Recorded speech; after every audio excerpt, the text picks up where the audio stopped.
Hello, this is James Barkell and you are listening to the Coach Doctor Podcast. In this episode I chat with Jamie Feeney. Jamie is a former NRL player who played for both the Bulldogs and the Storm during very successful periods in both the club's histories. He was coached by Steve Folkes and Craig Bellamy, two of Rugby League's most successful coaches. Jamie gives us an insight into the culture of both clubs after being involved in back-to-back grand final seasons. Following his playing career, Jamie moved into coaching roles himself, initially with the Melbourne Storm Pathway Program and then as the Performance Program Manager with the New South Wales Rugby League.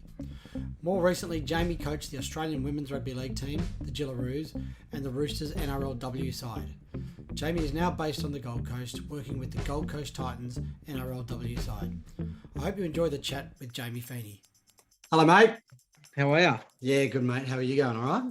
Yeah, not too bad. Fiends, first one I wanted to ask you is touching on your NRL career. You played over 110 games for the Bulldogs, 20 for the Melbourne Storm, and also represented the country origin team. In those years, the Bulldogs won the GF in 2004.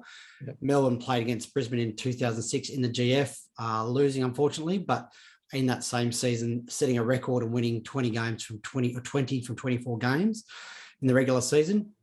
What was it like being part of those two great teams?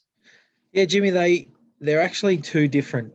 Like it was two completely different experiences for me in two completely different environments. So, Sydney Bulldogs, we trained bloody hard. We did, I guess, we played hard. Like it was back when we would probably just played tough and and in many ways they still do. And they're struggling to get results. But back then, we all backed each other. We were super close as a group. We knew that each of us had done the work, so the results would come. And then once you had that spark of some of the young boys coming through, 2004 on the back of a lot of adversity for a few years before that. 2002, we were one of the most successful teams, won 17 straight, and we're going really well on the back of just hard work. We did skill work, but hard work as well. And our team and our bond got us through. And then 2004, unfortunately, I warmed up for the game and didn't play, but I was going to Melbourne the year after, and which was Folkes' prerogative. Mate, it's still a great experience on the back of the salary cap in 2002, and then all the Coffs Harbour stuff at the start of 2004. Like the reason we won was because of how tight we were. Not necessarily best team or best, or most skillful play but it was on the back of a lot of adversity that just toughened us up, and anything that anyone could throw at us, we knew we could handle. And then moved to Melbourne, and it's completely different. It's all attention to detail football. It's, everyone, everyone's game, your game like the back of your hand.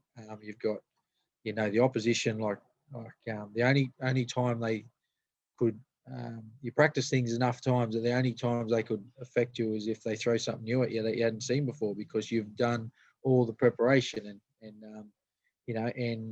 Bellyache's really meticulous in the preparation. So, mate, it's kind of Bulldogs. We trained hard, and we sort of used our own skills and understanding of the game and support of each other to get those wins and grind them out. And then Melbourne, it's just you're in a system that really works, and you play your part, and as long as you can do that and trust that everyone else is going to play theirs, then the results come. And Craig's been outstanding at getting results by keeping that system in place. Yeah, nice, mate. You at the Bulldogs, you were coached by the late Steve Folkes. What was he like as a person and a coach? Yeah, well, he was tough. Like, he was a tough footballer. I remember I used to do a little bit of research on the coaches at coaches and how they teach you how to play, and just go, well, you go and have a look at old tapes and when we're watching old games and sometimes Kevin Moore, who used to be our assistant coach, would start to, we'd start team meetings and watching video sessions, and he'd accidentally put up some video of Folkesy and all that, making big tackles and stuff just to just to sort of take the piss and be a bit cheeky. But yeah, he was a tough footballer, and I guess that's how he coached us and that's how he trained us, like to be tough. And we worked really hard, mate. And I guess that work ethic on the back of everyone knowing what they do and how hard we train, they got us they got us a lot of results because everyone had faith that no matter how hard the game got, we were still in it until the death. And we won many games. Nearly everyone just remembers the Haslam kicking from the sideline against Newcastle and us all winning. I think that was like our 17th straight in 2002.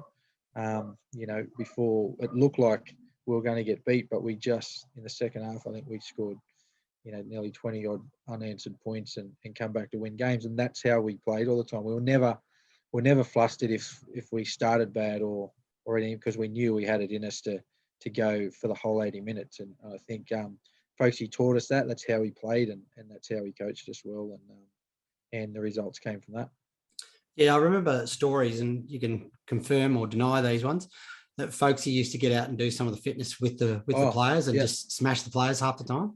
Yeah, no, he did. And he couldn't run. His knees were shot, and then we had Billy Johnson as our trainer, and he was very tough. Like he was an Australian boxer, and I think he fought for a title in the middle of Belmore Oval one night. When he was a player, he was they had a fight out in the middle of Belmore, and a packed house, and he had a fight there. So they both trained with us and could do. We were back then, and I mean, talking about the two differences between the Bulldogs and Melbourne, just in training styles. Like Bulldogs, we swam, we ran, we rode bikes, we did cross training all the time. We boxed a lot. We got on the rowers. When I first said rode, I mean we rode bikes. We were out on M5 with cars screaming past you. If you didn't get picked for the game against Canberra in any year, and you were injured and you weren't playing in either first or reserves, you'd get on your bike and you'd leave an hour and a half earlier than the bus. Wherever the bus caught you up, that's where you'd get on the bus. You'd just start taking off. One day the boys rode all the way to Goulburn. Like, wow. That's you did some really hard training because Folksy and Bill could do that with you. And I guess right now, even on the weekend, I coached the Titans Girls Academy, female academy squads, and they did the 30-15 test, which is a fitness test that we do with those girls, and we do that with the NRLW squad too.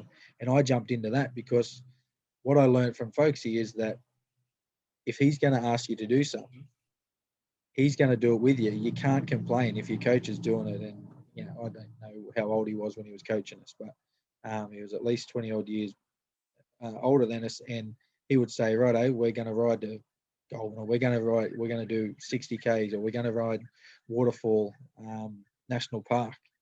And he would jump with you. So you can't turn around and say, oh, well, why are we doing this? Or, because he would jump in, and Billy would do the same. We're within the constraints of what their bodies could do. And Billy's hip was no good, and Folksy's knee was no good. So they couldn't run, but everything else they did with us. So you couldn't complain, and you had no reason to not do it if you were able-bodied anyway, and you weren't in the injured squad. Yeah, nice. Mate, in that Bulldogs side, you played along some of the greatest players in the game, Jonathan Thurston, Sonny Bill Williams, Andrew Ryan. What was it like playing along some of those guys? And I guess Thurston was pretty young at that stage as well. Yeah, I probably only had a handful of games with Thursto and Sonny in probably 03, 04. And then I was down in Melbourne for 5 and 6. So when they were sort of still on their way up and coming through, and Thursday left, I mean, we both warmed up for the grand final in 04, and fortunate for him, he got to play and I didn't. Now I was going to Melbourne the year after, which is what I said before, but and he was pretty sneaky, JT. So he left for the Cowboys the same year, but he didn't tell anyone until after he won the grand final. So, well done, JT. That's a win for you. But mate, it was great. I mean, Bobcat Ryan was unreal. He was our leader when Folksy was out for the grand final, and he started to be the captain and that year, and went on to be the captain for many years after, and was so very successful, and really drove that culture back into the Bulldogs, because I think we lost it a little bit when a few individuals started to come through, and it was not necessarily the individual's fault, but everyone, the media and everyone, started to focus on individuals that were coming through, and they're really great players. Like you had your Masons and Sonny and Braith, Rennie Matua, Roy Asatasi, those sort of blokes that were going really well, but they were all, particularly Mason and Sonny were out there through the media and everything, and playing for the Dogs started to be more about individuals than the team, and it had always been about the team, and Bobcat kind of brought that back for a while, and then they had some success with Desi in making a grand final, and Bobcat was a big part of all that. All right. In 2005, you moved to Melbourne and joined, again, a star-studded group of players with guys like Cameron Smith, Cooper Cronk, Greg Inglis, Billy Slater. Tell me about, you spoke a little bit about the difference in the two environments, but tell me a bit more about the culture at Melbourne Storm and what made that place so special. Yeah, well, I mean, there are high expectations, as you see Craig, so animated in the box, and it's because you do a lot of work to the point where you know what you're expected to do, you know how you're expected to play, you know what he expects of you and all the coaching staff, and then and the attention to detail, like you know the game better than anyone, and you know how you're supposed to play this week, and you know the opposition and what they're going to throw at you, and it's when things like that where you go, geez, we've practiced this a lot of times, and he sees you do something else, that's where you see the animated Craig Bellamy, because you should know what you're doing, you should know how you're doing it, and there's still elements there where you can play ad-lib footy and off the cuff if you've got the skills and you've got the skill set to do it. But I think the attention to detail part, and I mean Cam's a one in a, I don't know, a one in 20 years, 1 in 2 decade player, type of player, that, and he's been around for that long. Don't worry about that. But I mean, he's the way he could control the game. He was still young when I was younger, when I was playing with him. I mean, I played with him 15 years ago, 16 years ago. So, and he only retired last year. So, mate, he's learned a lot since then. Coop was behind Matt Orford in 05, and then got his start with us in 06 when I say start, as a starting player, rather than coming off behind Ox and coming on behind Ox. And Coop was meticulous too. So he's that attention to detail player that knows the game really well, and he demanded that you did your job, because everyone knew what they were doing, and he demanded, as our 7, that you just do your job. So if he's called a play and he wants you to hit this line and hit this hole, and you've practiced it throughout the week, and then all of a sudden you don't do it, then he would let you know, and that's why he was so successful, because he knows the game so well, and that's what you do. You learn the game so well down there, and you know the ins and outs of how others are supposed to be able to play too. You know everyone's job, and then basically you're letting your team down, you're letting your opposition, your players down if you don't do your job against the opposition that you're playing. And I guess that's why they're so successful, is they know, they cover all bases, and they know how well you're supposed to play, and everyone knows what everyone's supposed to do, and you don't want to let your teammates down, so you get out there and do it. And then Bill's just, like, his athleticism is amazing. Everything he's done in the game. He knows the game. He's seen the game from out the back so many times in so many games that he reads it better than anyone else. The those three having how they worked together was amazing. They played a lot of footy together, and they could read what each other was thinking before they started each play. And mate, it was it is an honour. I was very proud. I guess you don't even look at those things until you finish your game and you sit back, and then those three have all finished the game now, and you go, wow, how long they played for, their longevity. I mean, that's just professionalism and looking after your body, and as they do. I mean, Cam a couple of years ago, I think I ran into him after an Origin game or something when he was still playing, and then he said to me, I said, "How you going, mate? How you going in the gym?" Because he was never strong, and he goes, "Mate, I've only just managed to lift 100 kilos bench in the first time, and he's been playing for 14 years." And wow. at the time, so he wasn't strong, but he gets hold in your tackle, and you'll never get off him. That's just, and that's because all the different training that they do, and how well they know the game, and how well they know their strengths, and all three of them would be great coaches if they wanted to be, and at the moment they're great analysts and great commentators on TV, and Bill will do a great job, and who knows if Smithy will help him. He probably will. He'll do a great job for Queensland for the next few years, and hopefully they can be competitive. And I'm a New South Welshman. I've got New South Welshmans. I've got two blue eyes. I was born with them, so I can't go for Queensland. I live up here, but I'll never be a Queenslander. But hopefully, and I've worked with Freddie for a long time too, so I hope they continue their success. But I also hope Bill gets some success too, because I think he'll do a great job. Yeah, awesome, mate. You talked briefly about Craig Bellamy and the attention to detail. Can you, I guess, unpack that a little bit more in terms of why he was such a successful coach?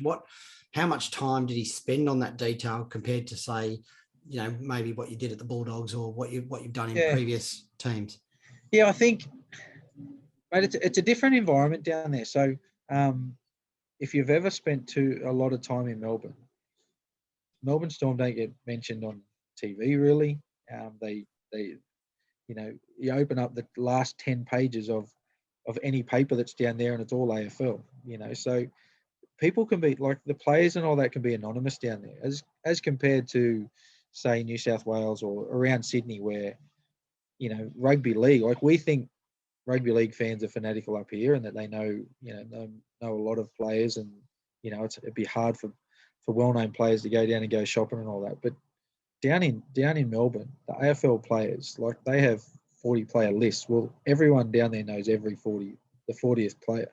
And up here, like, unless you're starting in the first, the starting team every week, or even the 17, then if you're number 21, 22 in a 35 player list that NRL players have now, NRL clubs have now, then most of the fans don't know who you are until you get your start and you play there. So that helps Melbourne Storm players, and I'm not taking anything away from Craig, because his attention to detail and the amount of work that you put in, that he puts in, and his staff put in to knowing their players really well. So knowing the skills and strengths of their players, and developing a game plan to utilise those strengths, and then the attention to detail in terms of how much you know about the opposition, so that you are very well prepared. You're relaxed when you go into games, so you know that you're not overly nervous or anything, and you're prepared because you've done the work, and you know that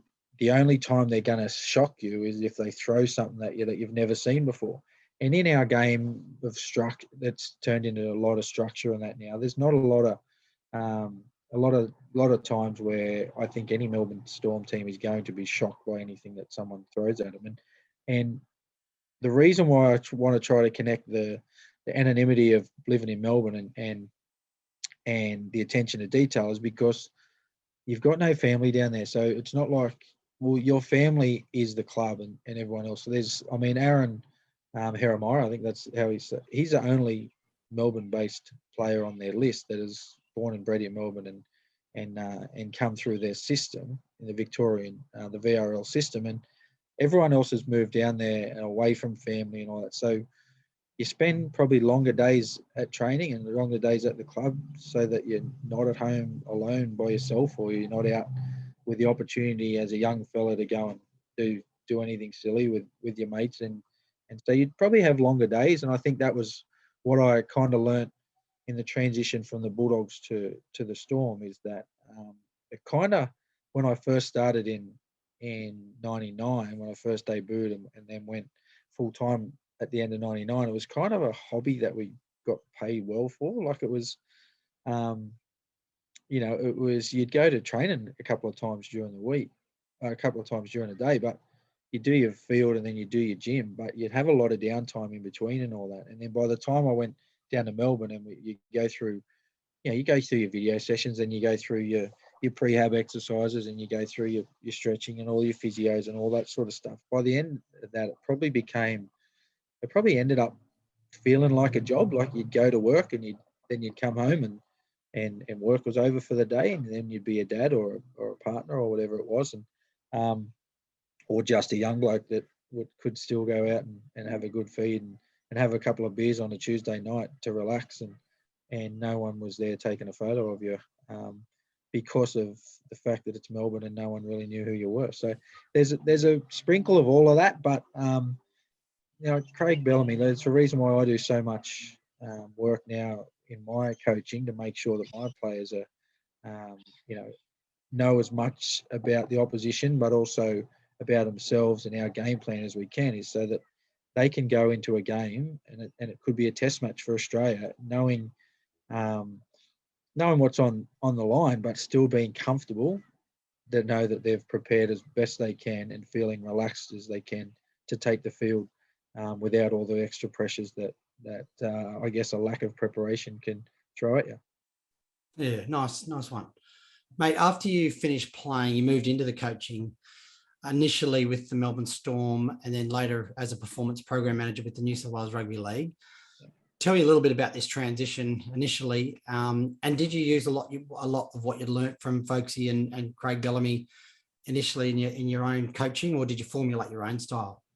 Oh, mate, to be honest, I think I've got a bit of my own style now, but when I first started, I came straight from Melbourne, and when I coached for Melbourne, I was based on the Central Coast, and I was for my first year, I was the under-19, so the Jersey flag coach for them, and we had a Jersey flag, so an under-19s and under-17s and under-15s teams played. They were the comps back then that are now the SG Ball, Harold Matts and Jersey flag comps, and which have changed age divisions, but that was I was kind of thrown in the deep end, but it was okay because Craig he teaches you enough of how to be a coach, even if you don't want to be a coach. He's still doing enough, giving you enough education to be able to jump straight into coaching and learn on the run. So I guess it was a tough initiation. My first year, I think we won 1 or 2 games as an under-19s coach in the Jersey flag in the tough comp, and I was using mainly Central Coast players, under-19s players at that stage, and then we were playing against all your very developed teams in Parramatta and Penrith and all those teams that have been playing that comp for so long. And this was our very first year as the Central Coast Storm. So, but after that, I was the New South Wales Cup coach. So I was actually getting some players back from Melbourne flying up to play for me. And you could get out there and coach the systems that work down in Melbourne and what you've learnt. And the players would respond well, because then they get taught all week how to play like that, and then come back to us and jump into a very similar system. So those first few years, I kind of coached just how I learned how to play down in Melbourne, and because that's how they were getting coached and then getting sent back to me to play. So I kind of followed that same system. I think even back then, I guess what I said before about what I learned from Folksy about jumping in whenever you can. Like, while I'm able-bodied and I can run, I'll jump in and I'll do the test, just so that my players have got no excuse not to do it, not go as hard as they can, because I'm out there doing it myself. I learnt that from Folksy and Bill, and I'll keep doing that as long as my body can do it. And so I think I learnt that part of them. I learnt the training hard and the toughness and the ability to, as much as you can, train to game day performance levels. So without pushing for injuries or pushing, you need to have like for like training so that you train like you're going to play. Otherwise, if you train at 75% and want to play at 100, if you haven't practiced it, you can't do it. If you haven't practiced it under the type of pressure that you're going to get in games, well, that's where teams don't handle the pressure of games. That's where they fall because they haven't practiced it at training. And so that's what I do with my teams. If I, as much as I can, simulate things that are very similar to game day intensity or game day pressures that you're going to feel or game day fatigue levels, if you can try and practice those, then when your players get out there and they feel that, then they're not going to, they're as prepared as they can be to be able to handle it.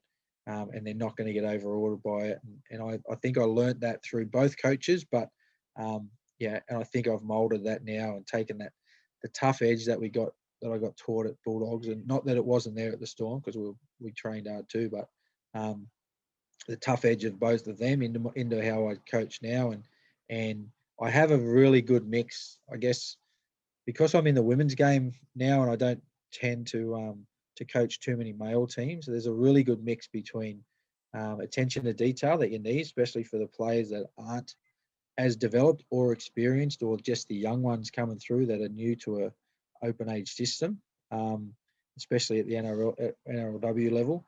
You can't just coach them at a level up here because you'll lose them. They'll fail, and then they'll get despondent, and they'll have less fun, and they'll find it less rewarding. So you can't coach them all up here. You've got to coach somewhere in between, but you can also utilize your experienced players as a coach and bring those girls through without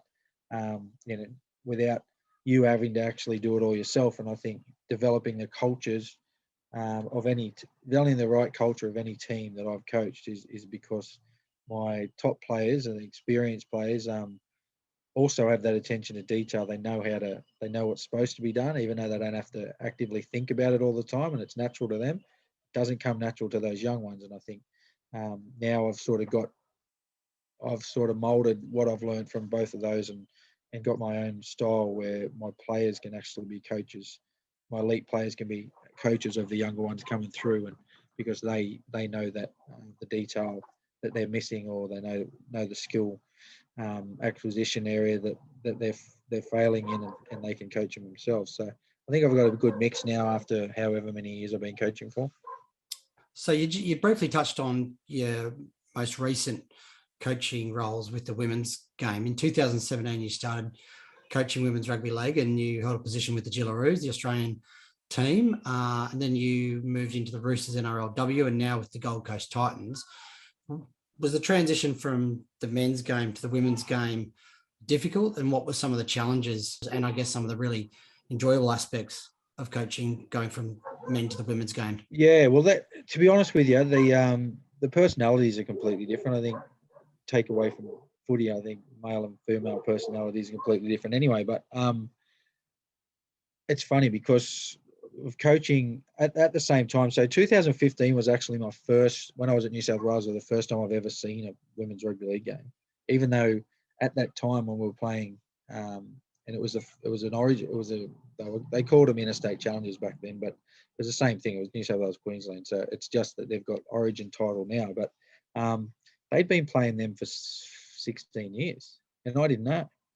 So I'd followed the game all my life, but they'd been playing for 16 years, and Queensland had won 16 interstate challenges in a row.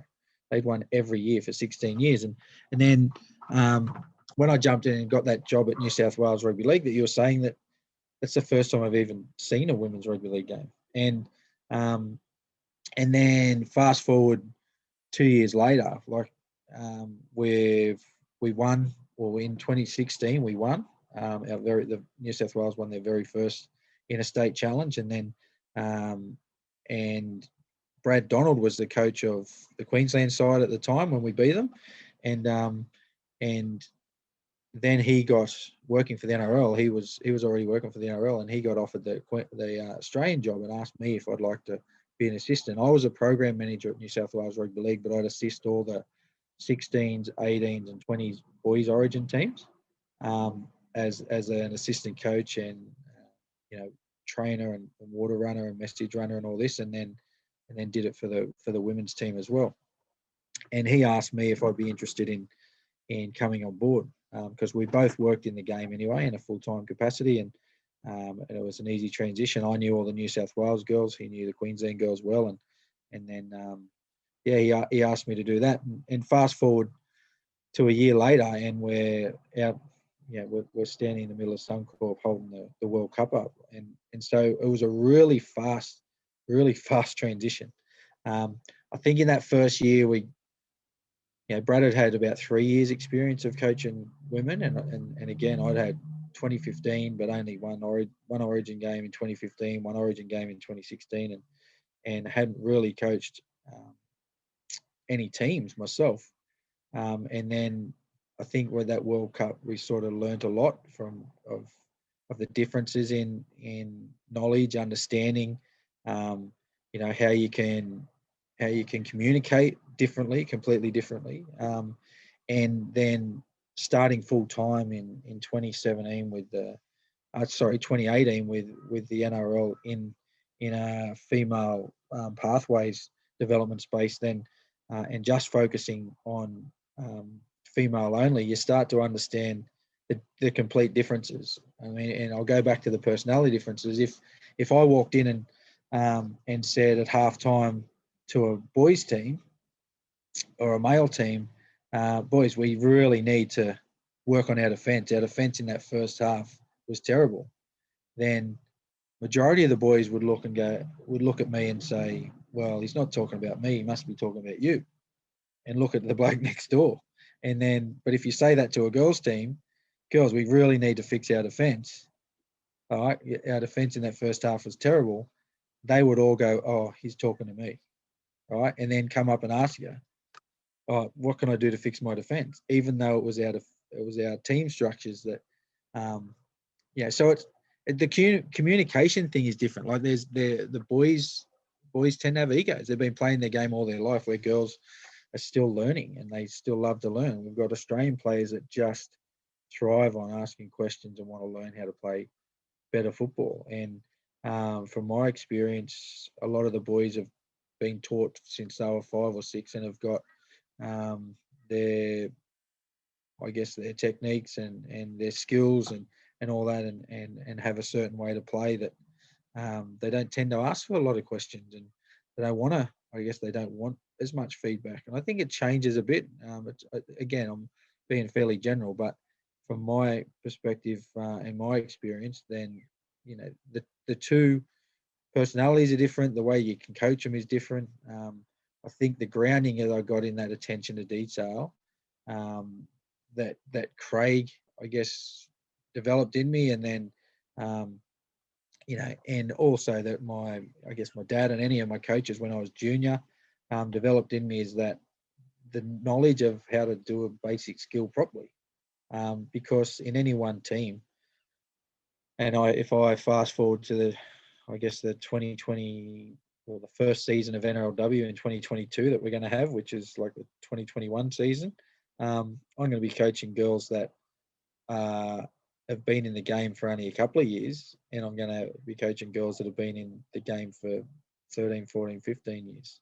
And you have to be able to coach both of them at the same time in the same drill, but also separately at the same time with their different levels of knowledge and skill. So I guess that grounding that I got in all those basic skills, and also my playing and knowledge of the advanced skills that you need to play in the NRL, really holds me in good stead, because you can coach both players at the same time and still have an ability to make both of them better doing the same drill. Like it's so you've got the lack of experience and a major amount of experience in the one group, and and the skill sets are different. Their mindsets are different, and you have to coach all of them at the same time. And you might have a really broad range of experience in the one group, and you have to coach them all at the same time and get a result, because they love learning, and you have to have a learning outcome for them every session. Otherwise, they feel like they've wasted their time.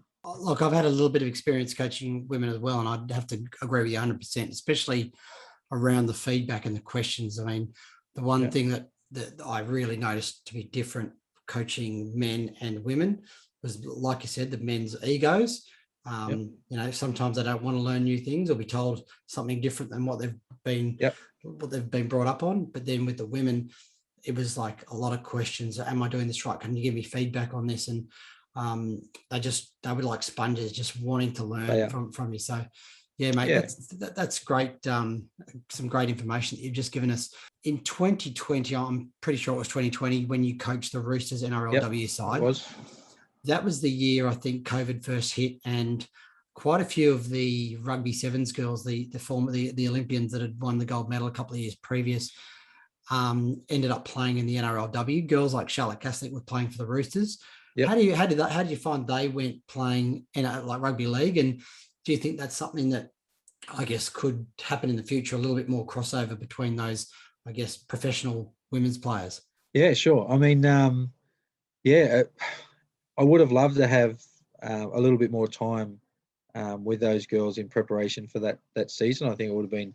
COVID hit us. We were supposed to have a 4-week preparation into our first week of games, but we ended up having 2 weeks. And to Charlotte's credit, and this is just an example of how far our girls could go if they had a professional athlete's mindset like those sevens rugby girls do. Because we, Ivania Polite, Elliot Green played for the Warriors and were great. Like, they were standouts for the Warriors. We had obviously Charlotte play for us, and Charlotte was a standout while we had her on the field until she hurt her rib. So she was great. And what they bring is a great professional mindset to preparation, performance. Charlotte was down watching. Yeah, little known fact, but when she was in Sydney. She lived with Sam Walker, and they've got Charlotte's partner that also plays rugby sevens is friends with the Walker's family, and they all live together. And so she would come down. She was a professional athlete that couldn't train because of COVID, and they couldn't go into their systems with the Aussie sevens girls. So she had plenty of time to come down and watch, and she came down and she watched the Roosters train. She watched how Teddy played. She watched how Brett Morris and how all the outside backs, Joey Manu, how they all played and trained. She watched Luke Keary just in case she played in the halves, and she basically learned how most of those players played, or their movement patterns, or their positioning, or where they are in defence, how they play in attack, all of that sort of stuff. She watched and learned really quickly, and it's because one, she's an athlete, and she can read the game. She's smart, and with that 2 weeks only preparation before our first game, although she didn't play in that first game, she learned how to play as well as any other player that was in our squad that have been playing for years. And it's because they've just got a different mindset. They're professional athletes, so they think differently than other girls, and they've got less on their mind. They've got less to prepare for. I guess they go to training full time all day, and they don't have to work all day and balance work and training around it and all that sort of stuff. They're very fortunate enough to be professional sportswomen, and for one, it gave our girls a look at what a professional woman prepares like and trains like and then could play like. And I think across those girls, I think it was the same with the girls, with Vania and Elliot that played at the Warriors, because Brad Donald coached them, and I'm close with him and we talk all the time. And I'm very fortunate enough to have Vania play with me in the first season of the NRLW next year, because she's a Rooster. Rooster. She's a Titan, and I'm looking forward to working with her, because I'm sure she will teach our girls how professional athletes are supposed to prepare and play, and I think it's something. What it did give me is a great look at what when our game becomes professional, how much better it's going to become, and how the mindset of these girls and what's in their lives, and not having to juggle all these things, how much pressure that'll take off them, and they can just go out there and have fun and play footy. So you're now the coach of the Gold Coast Titans team, and unfortunately COVID screwed your season up last year, but how's the team placed now for 2022 after missing a lot of footy during COVID? Are the girls primed for a big season? Yeah, they are. They're very frustrated. They're I guess it was disheartened. Well, I think we trained for a week and 1 day before we were put on hold, and everyone was pumped, ready to go, and everyone was ready to just like to rip in, and we had the culture right in with very quickly. All the girls were willing to work hard for each other, and they were very supportive, and then everything got taken from us, and the girls have, we've tried to keep together as much as we can. The North Queensland girls have gone back home. They had to get back to work, and then we've got some girls that have stayed on the coast. We've got one girl, Carly Hansen, who we got over from New Zealand, that hasn't been able to return yet. But she's, the Titans have got a role, and she's working and enjoying herself. And we're just really, every couple of days something comes up on our WhatsApp group that sort of says, "Oh, how many days is it now?" They're keen to go. We're just hamstrung by all the protocols that are out there with the state governments, and mate, they're primed and ready to go. They're missing football. I think the last time any of these Queensland girls have played, if you played for Queensland, was on June 25. So our next game will be on February, the weekend of February 26 and 27. Like, that's a long break between games, and they've never had to have that break before, and they're looking forward to playing. They're looking forward to us getting back to training, which will start on January 10. So we've still got a few months left, but hopefully everyone will enjoy their Christmas break and then get back, rip in, and have that same attitude that we had when we started, way back, I think in the start of August. We started training and preparing for our first season, and then we'll 2 seasons in the 1 year, so it'll be interesting, but we'll be the first ever NRL teams to win 2 comps in 1 year, if you can do it. Well, fingers crossed it all goes to plan for you with no more COVID interruptions. Yeah. Mate, last question. Is there much crossover, I guess, between the men's programs and the women's program? Do you get, I guess, to the Titans men's side get involved with the women's side at all, in terms of, does Justin Holbrook come along and help out, or do the players get involved?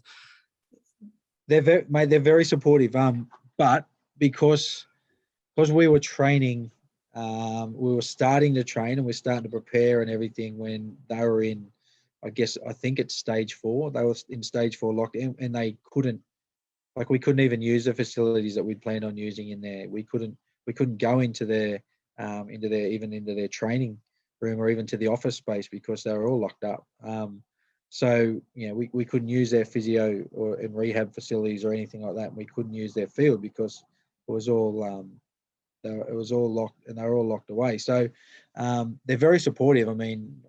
I've had plenty of conversations with staff. I've run into Jim Dimmick, who's assistant coach up here, and had have long chats about the NRLW and how we're preparing and how we're going to play similar football to similar Titans football and just how we're going to do it, all that. But it's just that they haven't been able to really interact.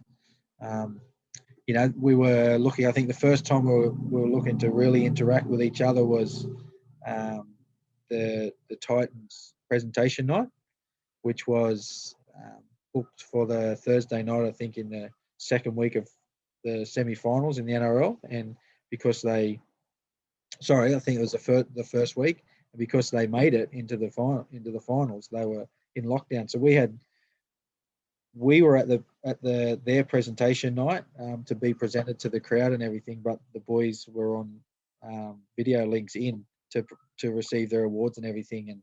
And the club is so supportive, and all the players are supportive. The boys all did video messages for all the girls once they signed. They were sending video message to the girls to congratulate and welcome them to the club, and can't wait to watch them play and all these sort of things. So they're real supportive, but we just haven't had the opportunity to get together because of COVID, and it's been disappointing. But as soon as we do, as soon as we get the green light, mate, the club is ready to get some interaction happening with both teams, and some training sessions together, and some family nights together, and even some culture nights together, because there's a cross section of cultures across both squads.